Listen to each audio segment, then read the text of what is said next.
You're listening to the Music Tech Teacher podcast, episode number 48. Welcome to the Music Tech Teacher podcast. Music tech tips, lesson ideas, advice, news, and interviews, especially for music teachers. Brought to you by midnightmusic.com.au. Hello and welcome to another episode of the Music Tech Teacher podcast.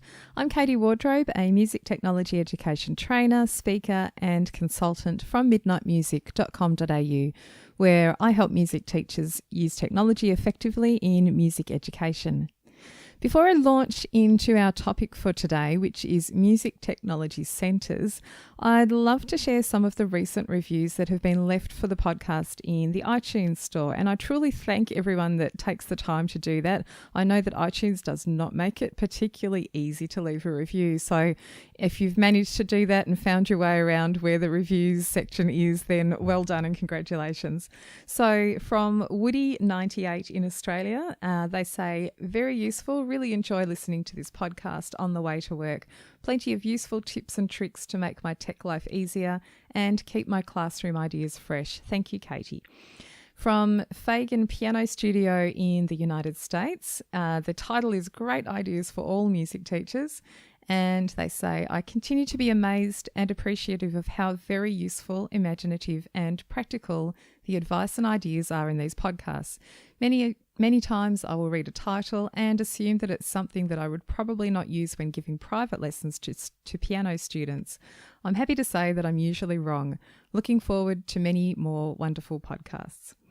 And lastly, from B Roberts, I think it is, B Roberts 314 username from the United States.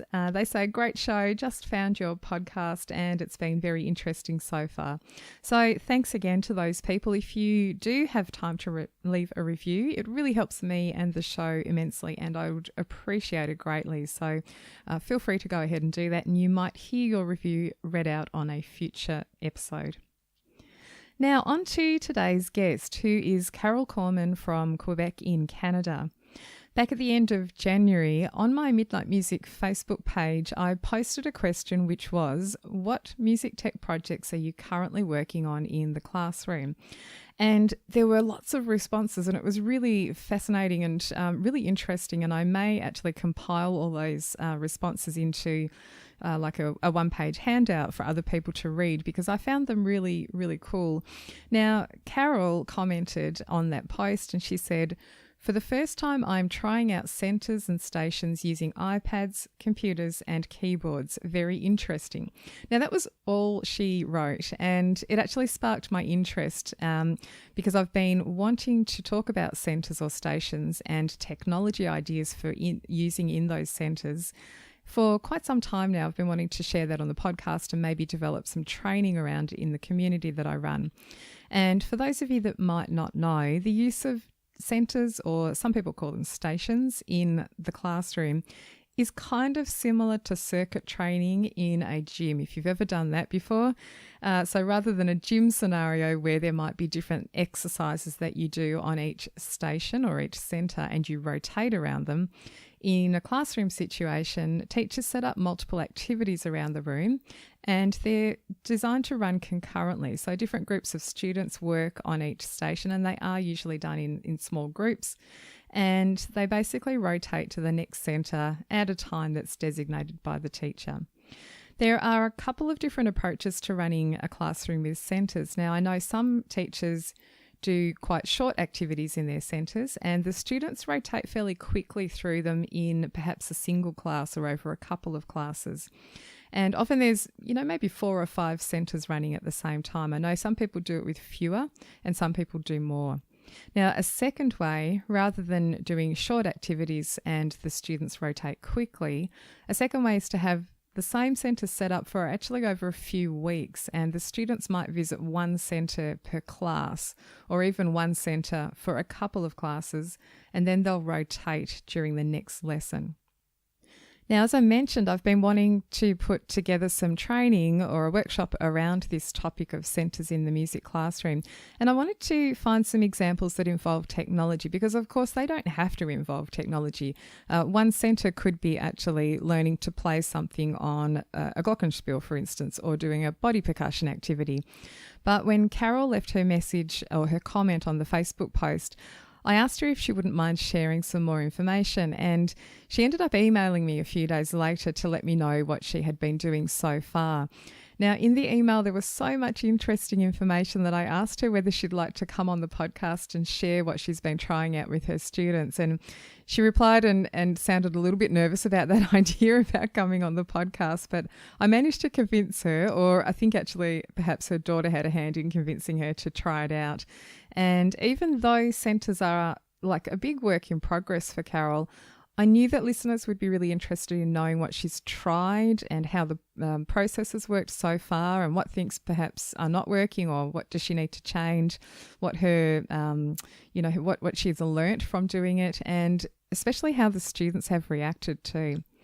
I know that you're going to enjoy hearing what Carole has to share because I loved talking to her and we probably could have talked for at least another hour. And so I think that you'll really enjoy this.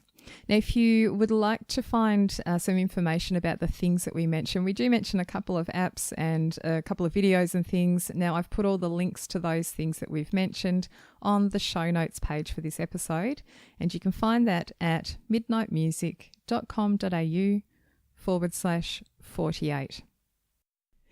My guest today is an elementary music specialist in Quebec, Canada, and she teaches grade 3 to 6 students. This year, she went from being a performance-based teacher who taught singing, recorder, and a grade 5 and 6 band program to being a new pedagogies in deep learning teacher, which she says has provided her with the perfect opportunity to turn her practice on its head. Carole went to McGill University in Montreal, Canada, where she studied cello, voice, conducting, and education. And although she began her working career as a conductor of youth and amateur orchestras and choirs, she ended up going back to school to get an education certificate, and she has been teaching at the elementary level for the past 18 years. When she's not teaching, she loves to paint in both watercolour and pastels. So welcome, Carole, to the podcast. Thank you very much. Great to have you here. So painting, let's start with that. It sounds like you're very busy with what you do in your teaching job. Do you get the time to actually paint very often? I try to take courses as it's difficult to do. I find it difficult to motivate myself when I'm alone, but I try and take some courses during the year, and I try and do my vacations around a workshop somewhere. Yes. In the summers, yeah. Yep, that sounds very much like me with running. The motivation with other people around is an amazing thing, I find. So I would never have done what I do in that area without sort of the support of friends and that sort of thing. And joining up with courses and things, that's also a great motivation too. I find, with the running, I sign up for events and then you're just committed and you do it. So I would imagine the workshops are a bit like that too.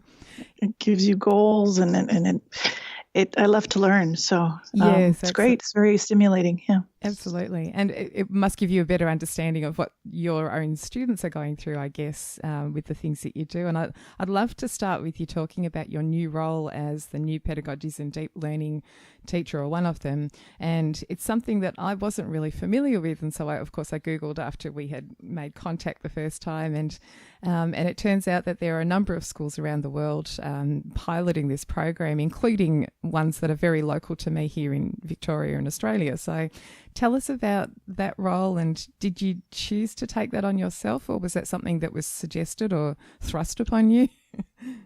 No, I chose to do it. We are a pilot school here in Quebec, and our staff and our principal are very committed to these new ideas to help kids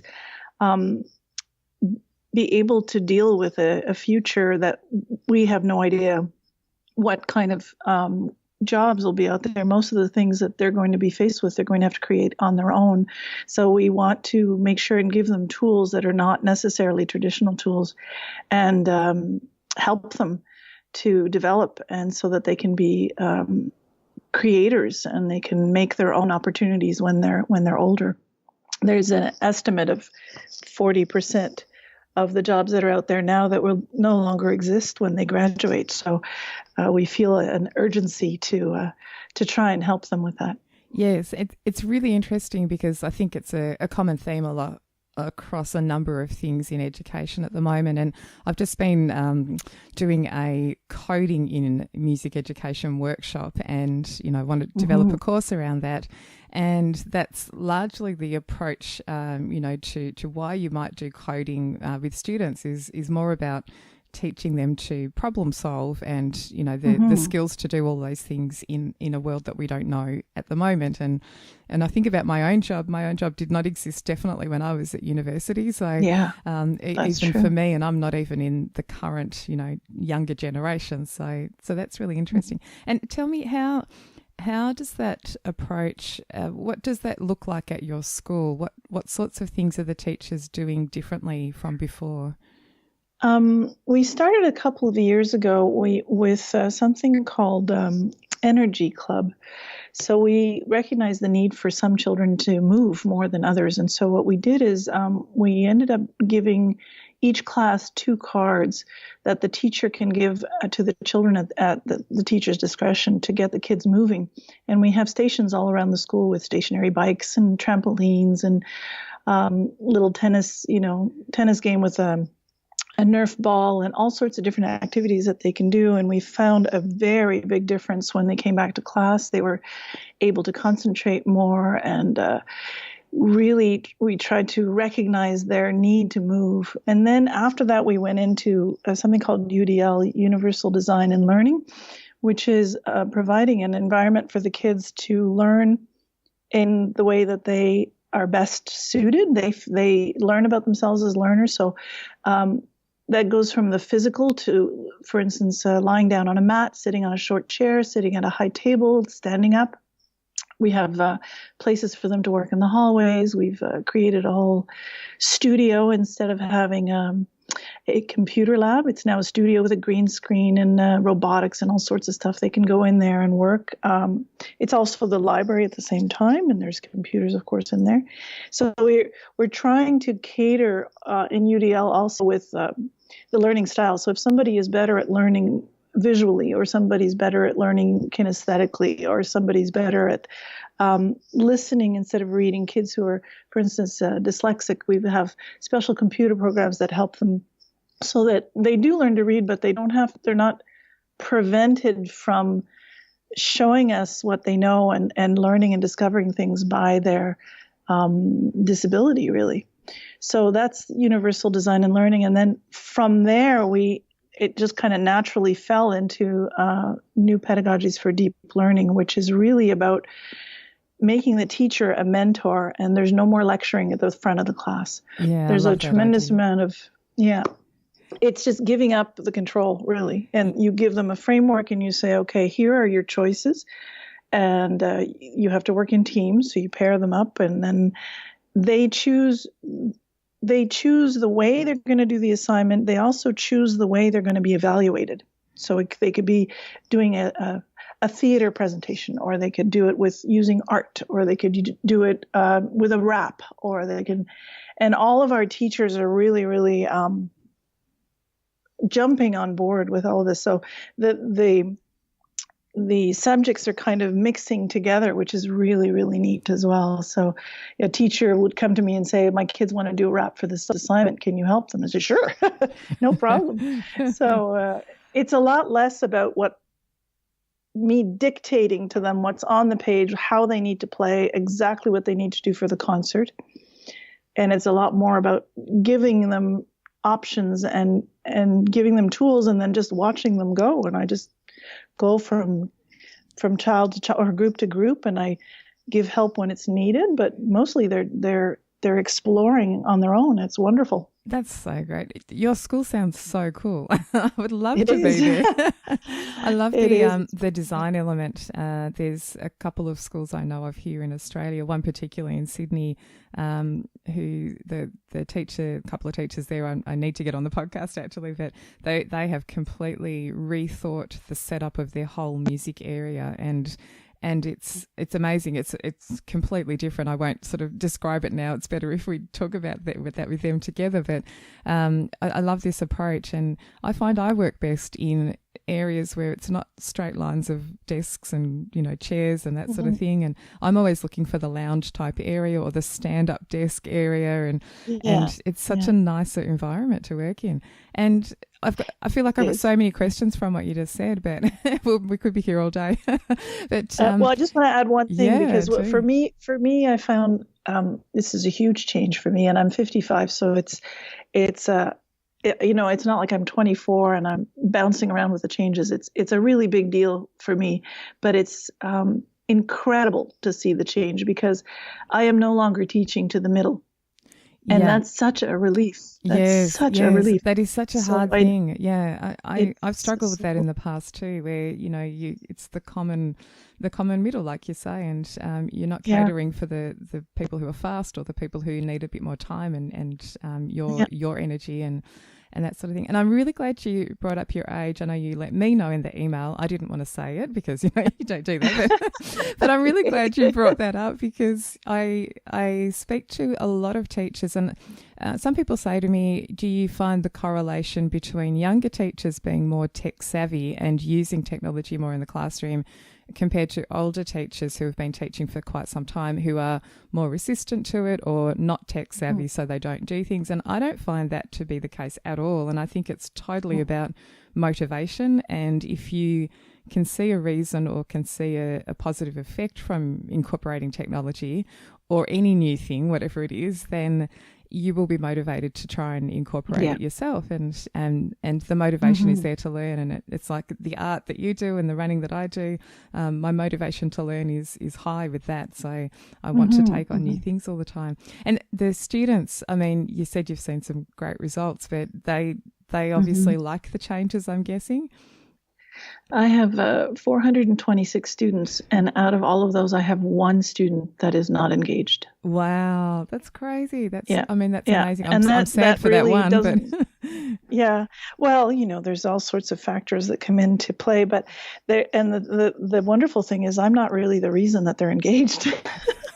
I don't really bear that responsibility. It's just that, I give them parameters and I say, go ahead, and they love it. And in fact, much fun. And it's more like a real life situation. I think this is, I think also, learning anything, I often get asked, how do you learn a new software program, or how do you learn a new, about a new thing like the coding that I mentioned just before? And I say, well, you need to actually just pick a project. So, for instance, as an example with notation software, if you wanted to learn how to use Sibelius, I say you go and grab a score off the shelf and you recreate it in Sibelius just as practice.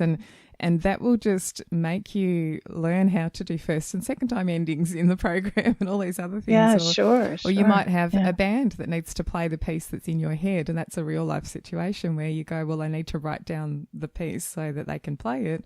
And that's your real life project. And it's so much more motivating and a little stressful at times, but it's there's a reason for doing what you're doing. So such a better way to learn. It's fantastic.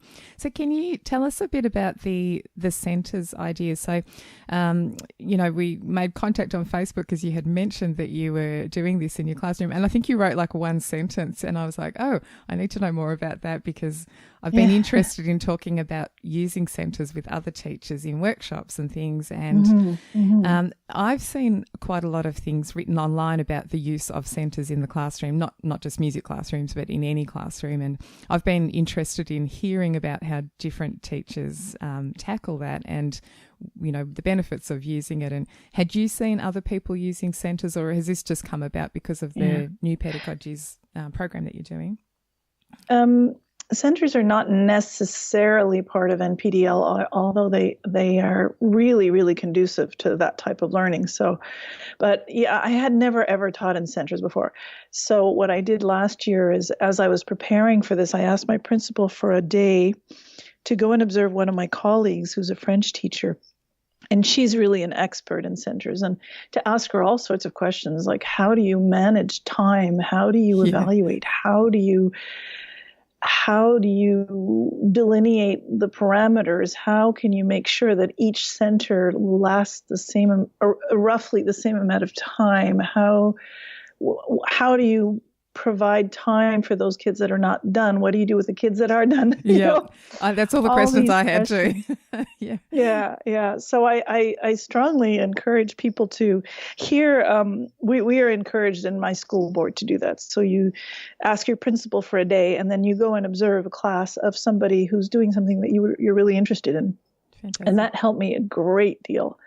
We're also evaluating differently. So we're evaluating on a scale from 1 to 5 now instead of percentages.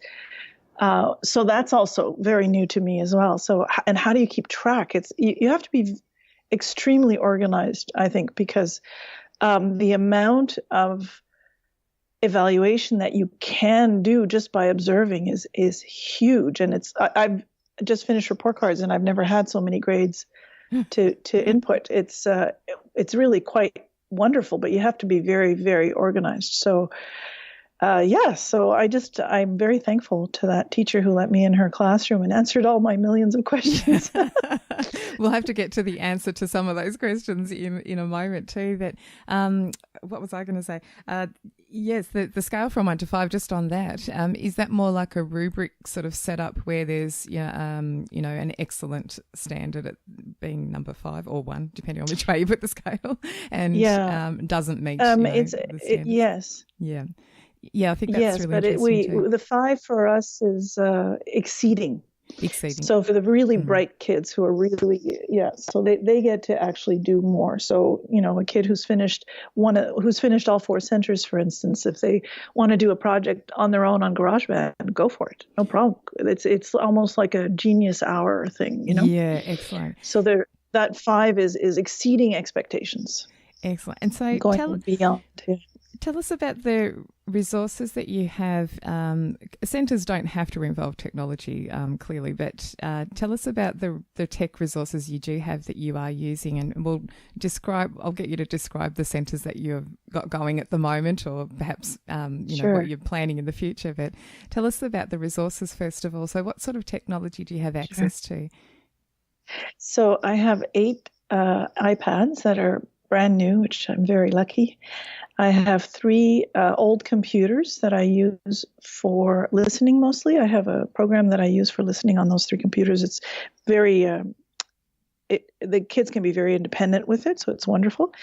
I have 4 keyboards, and I do the centers with groups of 2, so I can have 8 kids on keyboards at a time.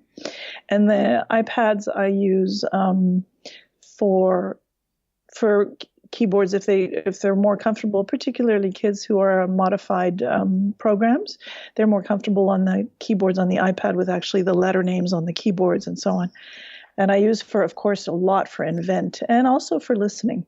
Excellent. So I'm very fortunate. And tell us about the iPads. I know a little bit about this story, but tell us about, because the tech you've described, it's a decent amount of technology resources, but it's not over the top. You don't have a full class of iPads. No. So I find that really interesting, because you can still do a lot with a small-ish amount. And I know it's more than some people have, but it's it's not a massive amount of technology. But tell us about the iPads and how you managed to get 8 of them. Yeah. I would actually say that I don't want one for each kid, because I find that collaboration is the collaboration fosters creativity and fosters learning. Really, it's I wouldn't want more than 8. But yeah, so I didn't have any at all. I had borrowed some a couple of times during my previous years to do Loop PhD with the younger kids, and then when I started thinking about changing my practice completely, I thought it would be really important to have some technology to help the kids. There's so many amazing apps out there. So I went to the Association of Parents that raises funds for our school, and in my presentation, I had everything written down, and it was all really logical and professional, and I put it down on the table, and I thought, I'm not going to say any of this. This is like a movie scene. Yeah. I said, you know what? I said, I'm a techie. I love Star Trek. And there's an episode of Star Trek. I didn't plan this at all. It just came out. There's an episode of Star Trek where these children have these gifts, but they haven't developed them at all. And there's this one little girl who touches a machine, and just as all she has to do is feel the music inside of her, and it all comes out beautifully because she's got so much talent, without even having to learn an instrument or practice. And I said, this is what I want to do in my classroom. I want to make it more accessible. I want to make it quicker. I want to make them really be able to taste what it's like to create without having to do hours and hours and hours of practicing. So I showed them, I demonstrated a little bit of Loopy, and I also gave them a demonstration of GarageBand. And I was hoping maybe for 1 or 2 iPads. And the next morning, I found out they gave me 8. So good. I can imagine a few teachers, the parents that were listening, I can imagine a few of them tearing up as you told that story. That's just such a great... We have a very, very generous parent committee, very generous. That's such a great thing. And yeah, perhaps people who are listening who are needing to seek funds, maybe they can borrow your idea and use that story. No problem.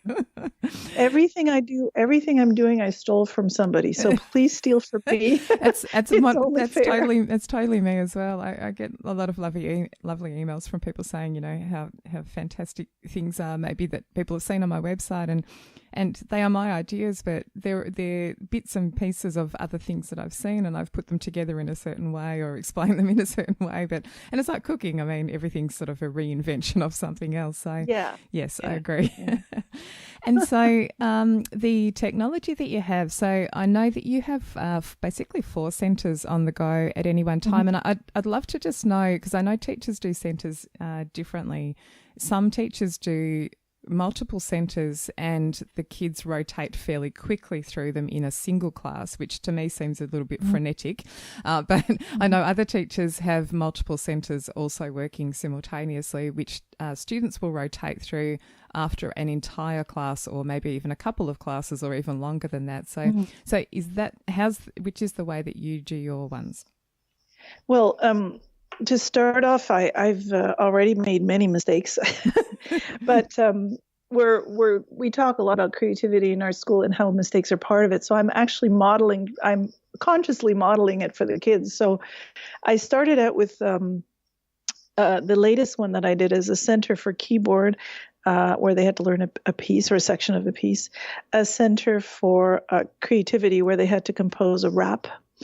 And they were free to use GarageBand to accompany them, and a center for theory where they had to do specific things in the workbook, and a center for what we call appreciate. So it's listening, where they were using the computers with the program that I have to listen to the work, and there was a listening map, and they had to fill out a section. And I thought at the beginning that I had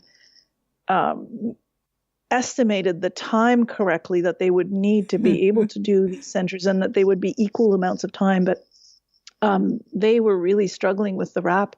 So after a while, and I thought the centers would last maybe 2 weeks, but they lasted 2 months. Oh my gosh. Wow. But they were so enthusiastic, and they're learning so much that I just let them keep going. That's just a happy go mistake ahead. In a way. And hey, the upside for you is less future preparation of lessons, I suppose.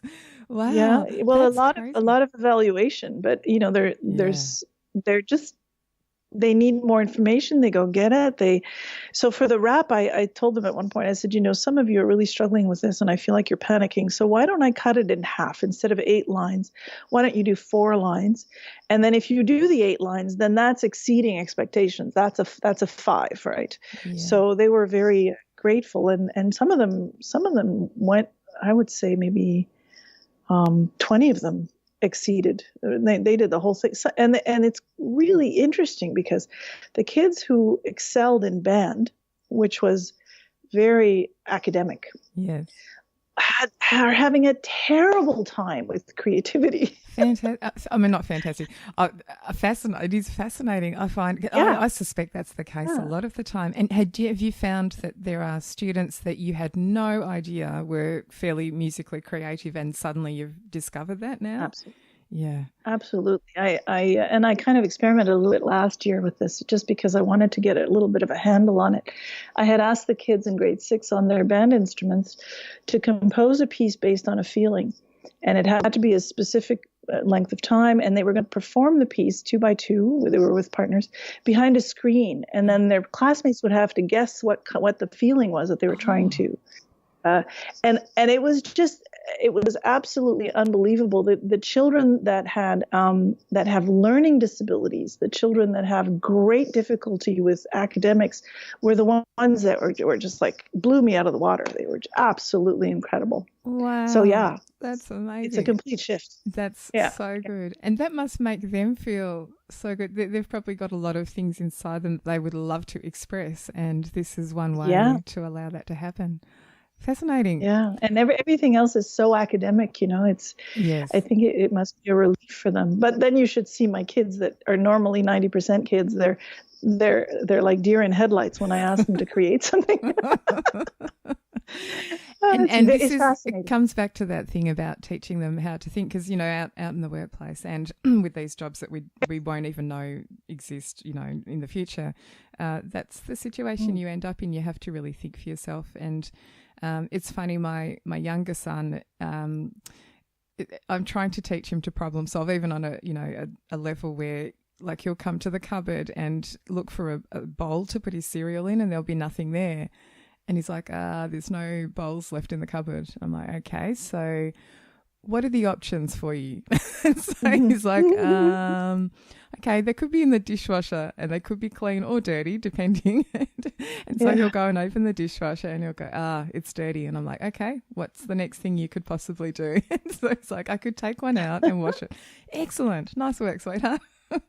Yeah, it's that absolutely thing, you have to start thinking for yourself and working out what it is you can do next. And with technology, so much of the time it's like that. You have to sit there going, all right, the sound is not coming out of the iPad. What could we do next? And knowing the options and getting used to remembering what your options are, like turn it on and off again, unplug it, all those things. Those things come to you much more readily if you're made to do them rather than someone always telling you what to do. So I'd love to know a little bit more about the centres. So you've got the keyboard one. Tell us what happens on the keyboard one. What's the assignment there for the students? So if I take my grade 6s now, my 6s have never played keyboard before. So this is I think this is going to be a 5-year process for me I'm just starting. I'm going to be in development for at least 5 years. I love that you're thinking like that. I think it's great. I think it's so good that it's a work in progress. I think so much of the time, we think things should be perfect before doing it with other people in front of a group. And I'm certainly not like that. I've learned over time that it has to be the first version is never going to be the last version. And that you tweak things all the time. And that's kind of just fun. That's part of the process. So the 6s have never learned keyboard. They were on last year. They were on a band instrument, so they can read, but they've never played with the keyboard. So we did very basic. To the right is high, to the low is low, to the left is lower. Where are the sharps and flats? Where's C? I used that C is to the left. Oh my gosh, that video! It's so funny. I will put that in the show notes for people. I think the teacher that made that video, I think I saw him comment on Facebook in one of the music teacher groups because he's part of that group. He said something like, this is the thing I'm going to be known for the rest of my life. Not all these fabulous other things. He's made this, ridiculous video about the C is to the left of the two black notes. Oh, but it's like an earworm. It's wonderful. Yes, so all I have to do is hum the melody and the kid goes, oh yeah. It's really great. So they're very beginner keyboard players. So I took a piece. I'm always very conscious of trying to motivate the boys because I feel that elementary schools is very, very female-centered. Interesting. Female-centric. And so I chose Pirates of the Caribbean.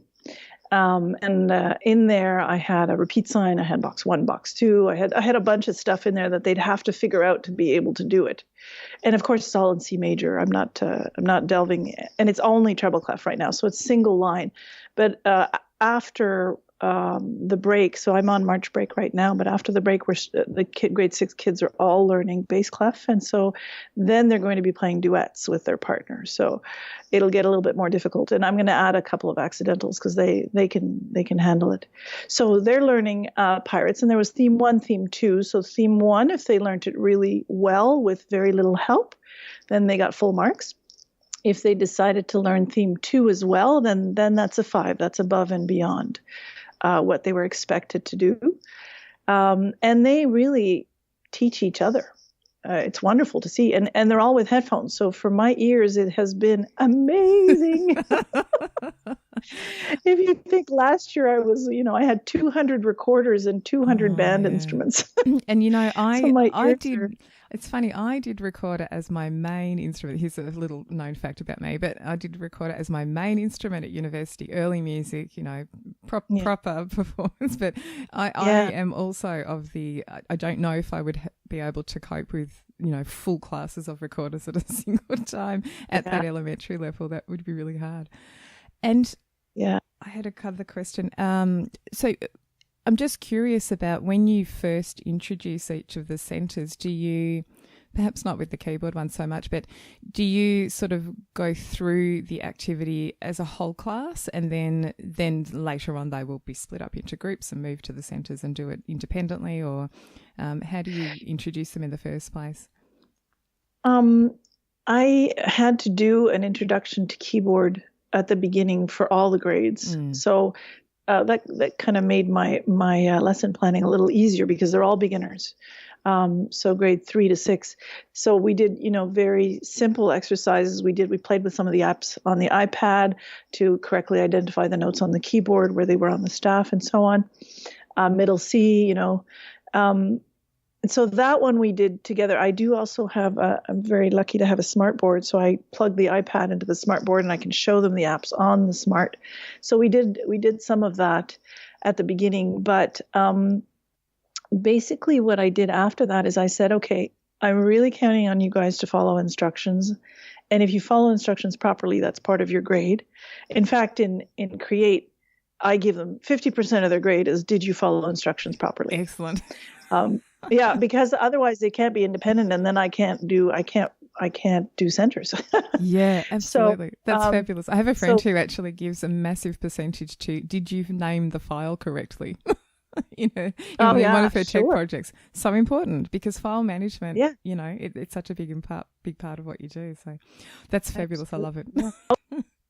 So, but then what I did is I wrote down, okay, here's this center, here's this center, here's this. I wrote down on a Google document, and I put it and I freeze it onto the smart board, and the 4 centers are there. They have to do this page to this page for theory. They have to do this page to this page using the Luigi program on the computers for listening. They have to do this part on the keyboard in order to get a grade of 4. So everything is on the smart, and I freeze it there every class. And so they know which centers they're doing, and I know who's finished what, because I have to go around with a clipboard all the time and kind of manage that. And at the end, I gave them a little bit of extra time to do remediation. So I had not remediation, I'm sorry, for kids to be able to finish if they hadn't finished, because some kids are much slower than others. And I had some bonus activities for the kids that were already done, and they fully took advantage of that. They were really gung-ho. So I had, I don't remember where I took the idea from, but I have Name That Tune. So they have to play a melody and figure out what the name of the melody is. Excellent. I have them do melody by ear. So they play an existing melody already. I'll give them the first note, make sure it's in C major, and I'll say, okay, go. And then if they can figure out how to play it just by ear, then that's there. So, or they can do an extra piece, or they can do a GarageBand project, or they can do, whatever they like. So that's so fantastic. Yeah. I think it just sounds so exciting and fun. I want to come and be part of your class. Oh, sure. I'd be happy. Next time I'm popping over there.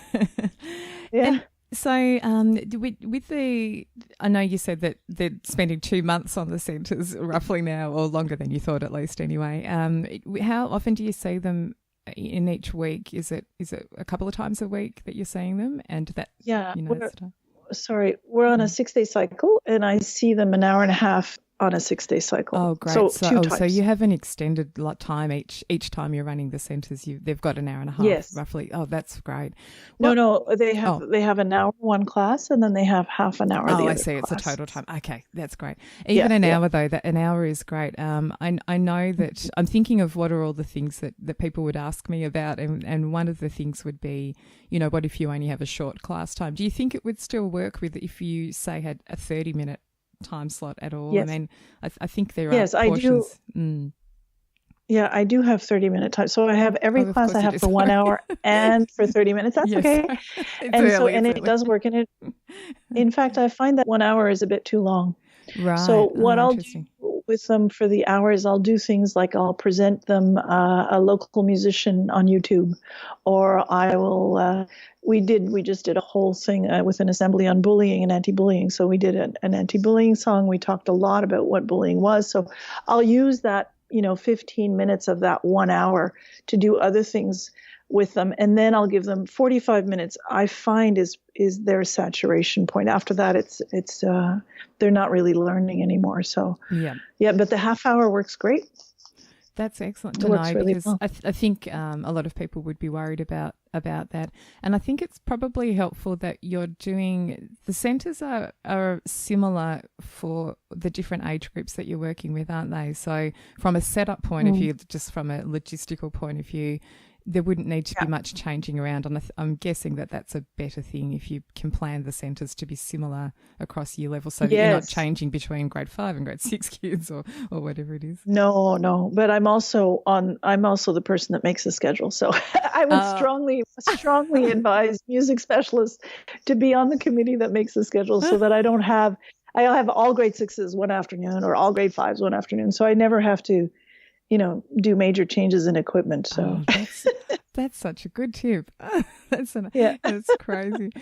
And tell me about the students' reaction. Now, I actually want to read you. I'm going to read out, not to use, but I'm going to read out the quote that you sent me in the email about the way the students are reacting to these centres and the approach to it. So this is for everyone listening. This is what Carole wrote in the email. She said, "It's working out incredibly well. All of my students are engaged and interested in their learning. I have very little boredom with the advanced students, and the students with learning difficulties are learning well. I have no discipline problems, and best of all, I'm getting to know my students in a much more well-rounded way. There's also much less anxiety in my students. They get to choose how they will present their work. It's been a big learning curve for me." That's where you put I am 55, but well worth it.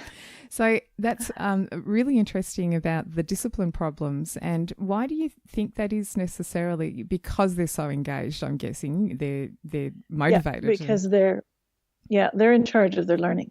I'm not in charge. They're in charge. I think it's such an interesting approach and such a great thing, especially if they can have that input, like you said, into what they're doing and particularly the way that they're assessed, because I think it can be so daunting if students are constantly asked to stand up in front of a class and do a presentation with PowerPoint or whatever it might be. I would have been absolutely terrified. I mean, that's what I do now for my living, and I'm quite comfortable doing it now. But that's after years of practice, and I know exactly what to do to make it better so that it goes well. I know how to prepare it for myself and what I need to see and what I'm going to say and how long things are going to take. And I think that would be so daunting for students if that was always the case. So to have some ownership over that would be really fascinating. Yeah, I started out from a university background, so I did do some teaching at the beginning of my career at McGill University, and so my practice was very, very performance based, and so I would have the kids perform in large groups for evaluation, also in small groups to make sure that they could stay together, and also alone in front of the class. And at the beginning of my career, that went over okay. It wasn't such a big deal for the kids. But last year, in one grade 4 class in particular, I remember 4 children breaking out in tears. And I thought, what am I doing? Oh no, what am I? I'm torturing these children. So there, here, I don't know what it's like where you are, but here the children are, I have seen really a big growth in anxiety in the children. They're hyper scheduled. They don't have 1 minute of free time. They come in stressed. They're stressed about their work. They're stressed about their grades. They're stressed about homework. It's really becoming epidemic. And so part of what I decided as part of the change is no more homework. They're not supposed to be practicing at home anymore. They're asking me for the sheet music to take home to learn. And I said, no, I'll give you something else if you want, no problem. But what you're supposed to be doing for this grade, I'm not going to give you the advantage over everybody else who doesn't have a keyboard to take it home and practice. But I'll give you another piece if you like. But yeah, so it's been a complete shift. And I find that the children are so much more relaxed and therefore more willing to take risks, Yes, and the happier learning environment, it can only be a good thing really to get things achieved and for them to take on new skills or approach new things. And so, and tell me, I need to know about the preparation, because I have heard one of the challenges with running centres is that there can be a lot of preparation up front, and then you're kind of good after that. I know you said that there's a lot of evaluation and assessment later down the track, but I sort of in my head think of this like batch cooking or meal preparation. When I'm in a good space, I do this on a Sunday afternoon. I'll cook a whole heap of things, and then I've got so much prepared for the week, and my week goes so much better when I can do that. So I'm imagining that preparing centres is a little bit like that. You would do a lot of upfront work and then, roll it out over the time. So did you find that, and how did you manage that if that was the case? Well, I'm a little bit of a perfectionist. So for me... Me too, don't worry. For me to be able to do this, I had to strip everything down to the bare bones. So this summer I worked probably about 50 hours. Going back to the very basic outline that was given to us by the government, and just really starting over and rethinking everything. And then I made workbooks, because I knew that if I just was too creative about it, that I would end up only teaching half of the curriculum, which is not, it's not, nobody's checking over my shoulder. Nobody's, I think that if the children like music and they enjoy learning and playing and listening to music, that's what I'm there for. The curriculum is not as important, but I knew that I would get lost. So I created workbooks with, a music dictionary for each grade, a music theory workbook that they could do the theory, and then after that take a test. An appreciate section where they would have listening assignments to do, a creative section where, I have a whole section on GarageBand that I'm going to tackle after the break. And so just so that the workbook it's really for me to keep me in line with the general idea of where I want to go with the kids, So, and if I don't finish it, it's okay, but at least I have a guideline. And it took a long time. Otherwise, I think I would have really been panic stricken at the beginning of the year. I would not have been able to be so brave. And of course, in future years when you're doing this, every subsequent year now will be less work. I mean, you won't spend 50 hours, I can imagine, over every summer, unless it's your choice to. But no. It's definitely easier the second year, the third year, the fourth year, and you're just tweaking or adding or, slightly revising. So that's a really good thing to know. I think that can be a daunting aspect for some teachers, but I think the benefits can pay off if you're able to put the time in. And what would you say if teachers wanted to start this out but maybe don't have 50 hours up their sleeve to prepare it in the same way that you did? Are there any things you could suggest to do it on a very sort of a small level or a try-out level, dip the toe in the water type thing? Sure. So I just had a supper with a colleague of mine who's very creative. She's just an inspiration. She's amazing. And she just gave me this. She does this great idea, this great activity with her high school kids. They do a body percussion playoff. Love it. So they make small groups and they're given guidelines. And I don't know yet what her guidelines are, but they're for high school, so I would have to adapt them for mine. And so they have specific things they have to follow. And in groups, they have to create body percussion works. And then they have to present to the class, or they can record themselves for the class. And then the class will vote on the best one. And the best one gets put on the intercom at school or something like that. She created this contest. And in her high school, it spread like wildfire. They loved it. And so that could be a center. Yes. But it doesn't have to be. It could be a whole class activity that you try just once to get your feet wet. You give over, I don't know, 2 classes or 3 classes just for that one activity and see how they work independently in groups. And then try another one like that, similar. And then the next time you do it, do both at the same time, and have half the class do one and half the class do the other. And that's how you would work up to doing centers, I think. Yes, great idea. That's a fabulous idea.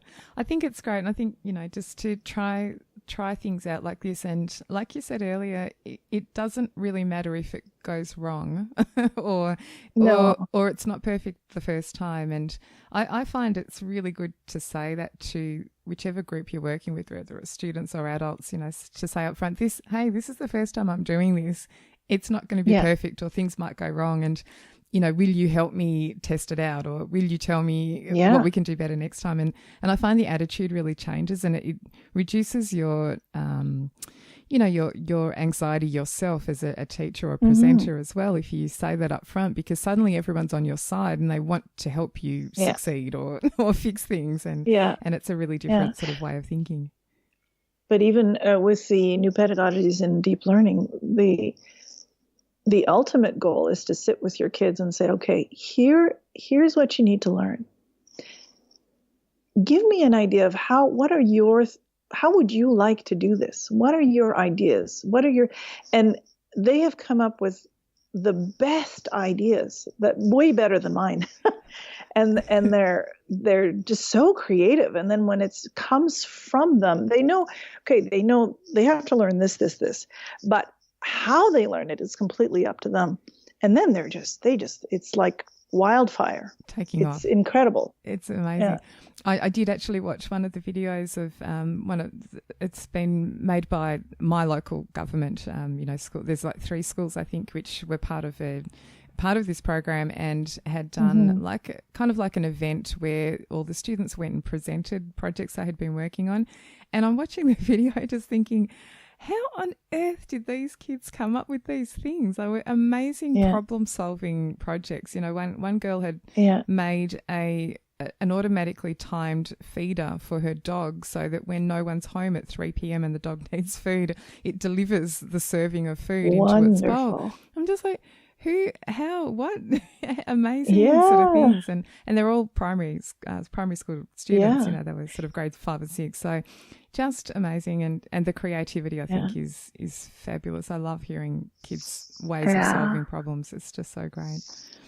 Well, and with technology, it just makes things easier. It's magical. Yeah, absolutely. Yeah. I love what you're doing. Thank you so much for coming to share it on today's, podcast episode. My pleasure. I know you were a touch reluctant at the idea at first, but it wasn't so bad. My daughter twisted my arm.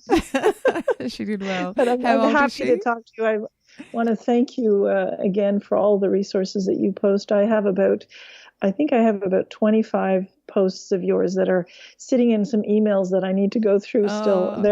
I get that a lot, actually. Yeah, a lot of people say I've saved everything in a folder. Yeah. I'm just waiting for the time. Well, that's lovely. Thank you so much. I really enjoy doing it, and I just love. I get excited about things, and then I want to share them with other people. I'm thinking, wow, this would be so awesome for people to do in class. So that's my motivation, and I love hearing back, because it helps me be motivated for future things. So it's very nice. And to how incredible is it that we can talk from the other side of the world and we're talking about the same things, I'm same still blown passions. away by technology. I think it's just amazing. And I always say I think we're probably luckier than younger kids today because we have an appreciation of what it was like without the technology. And so I get excited. I do, that I can talk to you and it sounds like we're in the same room almost, and all of those things. It's just fantastic. So exciting. Such an exciting time to be around and to be teaching, I think. So thank you so much, too. Carole, and I will look forward to publishing this one. I think a lot of people will enjoy hearing about this and actually follow. It'd be great to hear what you do next and how it goes. I don't know if you are writing about what you do anywhere on a blog or anything, but if you're not, maybe you should think about that. It's so great when people share things online. I would love to, but I wouldn't even know where to begin. No, we can work that out. That's easy. Yeah, I'm sure. I would love to. Yeah, I'm happy to give back. As I said, over the years, everything I do is taken from somewhere. So if I can help and give back and share my experiences, I'd be happy to do that. You should definitely think about that. Okay, we'll definitely talk about that. Okay, terrific. Okay. Thanks so much, Carole. My pleasure. I hope you enjoyed hearing what Carole has been doing with her students. As I mentioned in my intro, it was fantastic to talk to her, and we truly could have talked for a lot longer. Now, after we finished our recording, Carole actually wrote back to me on email with another interesting piece of information about something she's been doing with her students, and I thought that I would just share it here because it's a great idea and it's something that you could try yourself in the same way that Carole has, or even with other things at your school. So she wrote and said, "Hi Katie, I just thought of something else that we do that might interest your readers or listeners in this case. I'm in charge of all the tech for the assemblies," she writes, and she says, as most music specialists are, I'm sure. "At our school, we're very focused on student-led opportunities. I have a tech team of 1 student per level, grades 3 to 6, that were picked because of their ease with technology. I've trained them to set up and run everything during assemblies, which includes the sound system, the microphones, they do the setup and the volume control and so on, the computer, which is often used to run slideshows or show YouTube videos or play MP3 files or open Google Docs, and also the projector."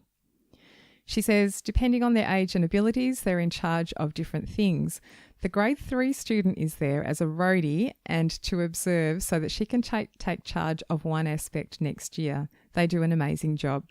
In fact, the student who is in charge of the computer knows way more than I do about how to split screens, run slideshows, hide windows, etc., and he's only 11. I told him he's not allowed to graduate until he teaches me everything he knows. So that was what she wrote in the email. And again, I love this idea. I love the idea of giving the students ownership and allowing them to learn new skills and take on responsibility for something that really has to happen on a weekly basis. I'm guessing on a weekly basis. So perhaps that's something you can try with your own students, whether it's the tech required for assemblies or concerts. I know that a number of teachers I speak to allowing students to take on some responsibility with the recording of concerts and performances that happen at their school. So if you would like more help with using technology, I'd love you to come and join me inside the Midnight Music community. In addition to the courses and training we have inside the community, we actually have a discussion area where we talk about things exactly like this, tech-related topics, just like the things that we've talked about in today's episode. For more information about the community and a special offer for podcast listeners, go to midnightmusic.com.au/podcast offer. The Music Tech Teacher podcast is hosted by me, Katie Wardrobe. You can find more information and links from today's episode at midnightmusic.com.au/48. Thanks for listening, and I'll see you next time.